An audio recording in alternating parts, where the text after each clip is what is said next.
کیا ہے جس پہ ہم چل رہے وہی دین ہے یا نہیں؟ ہم سب کو سوچنے کی ضرورت ہے. ہم ٹوپیاں لگا کر کے ہفتے میں ایک مرتبہ جھک جائیں تو اسی کو دین سمجھتے ہیں ہم؟ یا صرف کپڑوں کا نام دین ہے، صرف داڑھی کا نام دین ہے؟ اسلام کس کا نام؟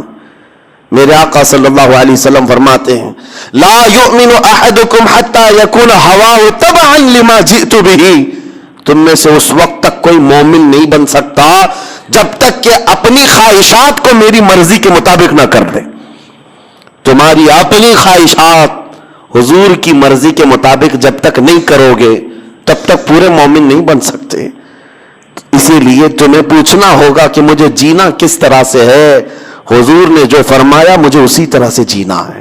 نبی پاک صلی اللہ علیہ وسلم کی جو مرضی ہے اس کے حساب سے چلنے کا نام دین ہے.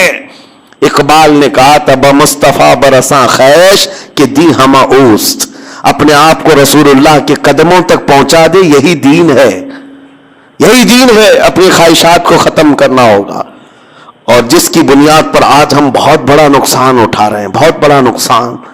نبی اور رحمت صلی اللہ تعالی علیہ وسلم کے احکام، ان کے اقوال کو ہلکے میں لیتے ہیں. آج آپ کو پتا ہے اس رسول کو اللہ تعالیٰ نے ہمارے درمیان مبعوث فرمایا جو پورے کائنات کے لیے رحمت ہے، اور وہ ایسا عظیم رسول جس کی امت میں پیدا ہونے کے لیے پچھلے نبی دعا کرتے تھے.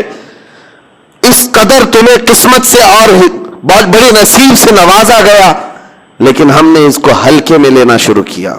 ہم اپنی مرضی سے دین کے اس پر عمل کرتے ہیں.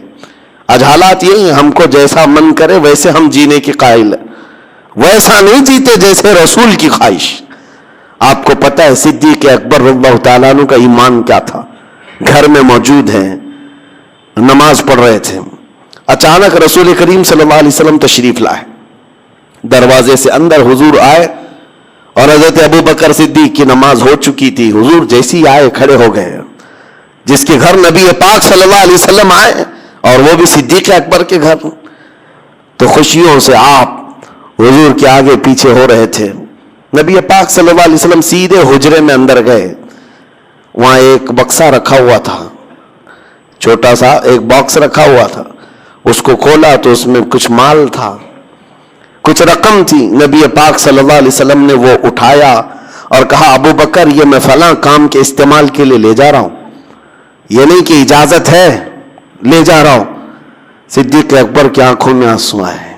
کہا یا رسول اللہ رب کا شکر ہے، ابھی میں نے یہی دعا کیا تھا کہ مولا مجھے اتنی قسمت سے نواز دے کہ تیرا رسول میرا مال اپنا سمجھنے لگ جائے، میرا اپنا کچھ نہیں ہے. صدیق اکبر کہتے ہیں میری دعا قبول ہو گئی، آپ تشریف لائے. میں مال تو دینا چاہتا تھا، سب کچھ وقف کرنا چاہتا ہوں دین کے لیے، لیکن خواہش یہ ہے کہ سنا یہ گیا ہے کہ دینے والے کا ہاتھ اوپر ہوتا ہے، لینے والے کا ہاتھ نیچے ہوتا ہے. ابو بکر صدیق کہتے ہیں میں یہ بھی نہیں چاہتا کہ میرے نبی کا ہاتھ نیچے آئے، میرے مال کو رسول اپنا مال سمجھ کر خیرات کرے. ان کی اپنی خواہشات نہیں تھیں. انہوں نے دین کو، اپنے مال کو یہ نہیں بنایا تھا کہ میں جیسا چاہوں گا ویسا دین چلے گا. نہیں، میرے مصطفیٰ جیسا چاہے ویسا دین چلے. آج اپنے آپ کو وقف کرو حضور کی طرح.